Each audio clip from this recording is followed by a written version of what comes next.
Hello guys! Nandito ako. Ayusin muna natin. Ayan o, nagkukay-ukay ako dito sa baul. Gusto kong i-ready yung mga ibibigay na mga lumang damit ni Johan sa kanyang, mga pinsan. O, mga lunch bag niya. So, sabi ko, magagamit pa to ng mga bata. Ayan o, gaya natin ito. Ayan, dapat yung quality. T-shirt ni Johan. Mabilis lumaki si Johan. Bago pa to, oh. Reebok ang maganda yung quality. But ibigay natin doon, guys, no, sa mga apo ni Ama. Na, guys, na walang-wala din ba? Ayan, oh, yung mga trunks yan. Swimming trunks. Yan. Mga cup. Magagamit nila yan. Raincoat. Peppa Pig. Oh, maganda to. Ito, Nepali clothes. Ito, binili ko pa to sa UAE din. Pang kurta din. Indian ito. Oh. Ay, ito pala yung mga ribbon na hinahanap ko. Ito, sa liig ni Juan. Puma. Ayan. Bigay ito ni ate. UK. Thank you, ate. Ipapasa natin to sa village. Kasi yun ang mga nagmamana ng mga ibang damit ni Johan. Maganda to sa loob. Pamain! Doon, tingnan nyo ito. Mga damit pa niya to sa iyo. Kasi minsan tamad ako, guys. Meron pa doon sa kabila. Ito, favorite ko. Ito pag winter, ginagamit ko. Ito. Hindi ko to, guys, tinatapon talaga. Yan.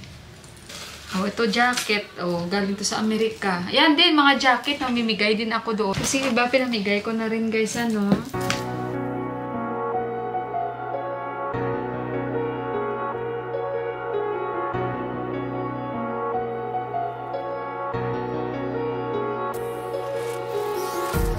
Empty hearts and neon lights.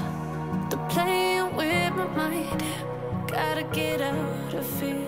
Calphalon. Ito kasi yung mga brand na binibenta sa pangalawa kong trabaho. Mga high-end na mga brand, guys, na mga binibenta namin, no? Mga Calphalon, mga Le Creuset. Souvenir ko, kaya hindi ko ito libre ito sa kaldero pag bumili sila ng sets. And yung mga sapatos ni Johan, this time pamimigay din namin yun. Kasi malaki na siya, guys. Maraming sapatos si Johan.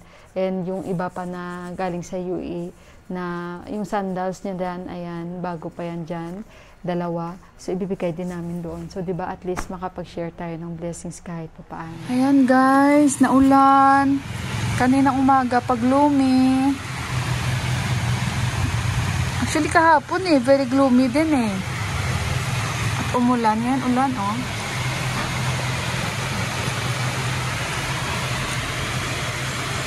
So guys, tumigil na yung ulan. Alam nyo ba, may sasabihin ako sa inyo. So dumating na yung araw na kagabi, nalungkot ako. Alam nyo ba kung bakit? Nakita nyo yung ilaw na yan, guys. Kada hapon, binabantayan namin dyan ang ibon. Matagal din siya sa amin. At naglalagay kami dito ng rag, guys, ano? Kasi nga sa kanyang pupo. Teka lang pala, si Deepak at si Johan wala dito, guys. Nagpagupit si Deepak. So, ngayon, guys, nalungkot ako dahil ilang gabi na siya hindi umuwi dito. So, it's either lumipat siya ng kanyang tirahan or alam nyo na, so sana nakalipat lang siya at sana bumalik siya. Kasi sabi ko kay Johan, kahit sabi ko, at saka kay Deepak, pag yung ibon na yan, hindi na yan uuwi dito, malulungkot ako, sabi ko. Kaya kagabi, talagang tinignan ko, akala ko kasi, andyan siya, kasi nung isang gabi wala. So, wala talaga, guys. So, kaya sabi ko kay Johan, kagabi kay Deepak, ang lungkot ko kaya. Sabi ni Johan, bakit mama? Sabi ko, look Johan, yung ibon, hindi na siya umuwi. Kasi nga, maaga pa siyang umuwi, guys. It's either 6 o'clock or mga 5:30. Nandyan na yan siya nagpapahinga. Wala, guys. Hindi na talaga siya bumalik. Kaya nakakalungkot. Parang sabi ko, di pa kaya ayaw ko ng pet Kasi pag may pet ako, masyado akong attached talaga. Inaano ko talaga yung sarili ko. Kaya gabi-gabi, guys, pinapatay ko dyan ang ilaw ng maaga. Sinasabihan ko si Yuan, hinay-hinay, maglakad, ganito, ganyan-ganyan. At nilalagay namin ng maaga yung rag dyan kasi nga pag nag-pop siya, Siyempre yung sa marble, 'di ba? So kaya ayun, at talagang nag-avoid kami na hindi namin siya madidisturbo ba. Kami yung nag-a-adjust, guys, para lang hindi siya umalis. So kagabi, wala, kaya ngayon binabantayan ko na naman siya, guys. So kagabi, guys, tumawag si Ama kasi pagdasay, 'di ba? Bigayan talaga ng pera. So kagabi tumawag si Ama, in-explain niya kay Deepak kasi nga magpapadala sila ng pera. Kasi nga 'di ba, ang uwi nila is Tihar. So sa Dasay hindi sila uuwi, hindi sila magse-celebrate dito. And very important sa kanila yung Tihar, guys. At ewan ko kung bakit mas importante sa kanila yung Tihar kaysa sa Dasay. So sa Dasay, guys, yan yung festival nila na kumbaga may mga pumupunta-punta sa bahay para ilagyan ng tika at yung maglagay ng dahon ng bigas, tapos nagbibigay ka ng pera. So usually, guys, pag every Dasay, si Ama talaga, guys, yung nagmamanage lahat at alam niya kung magkano ibibigay sa kanila mandira, ganito, ganyan, ganyan, at sa mga iba pang mga relatives. So in-explain niya yan kay Deepak kung magkano ang kay ganito, magkano ang kay ganyan. So nililista yan lahat ni Deepak, guys. So magpapadala yan ng pera si Ama. Tapos kung magkano yung ibibigay ko kay ganito, siya rin yung nagbibigay ng pera sa akin and kay Johan and kay din. Yun nga lang, every Dasay sa tulad kong buhari o daughter-in-law, wala akong matatanggap na pera, guys, sa totoo lang.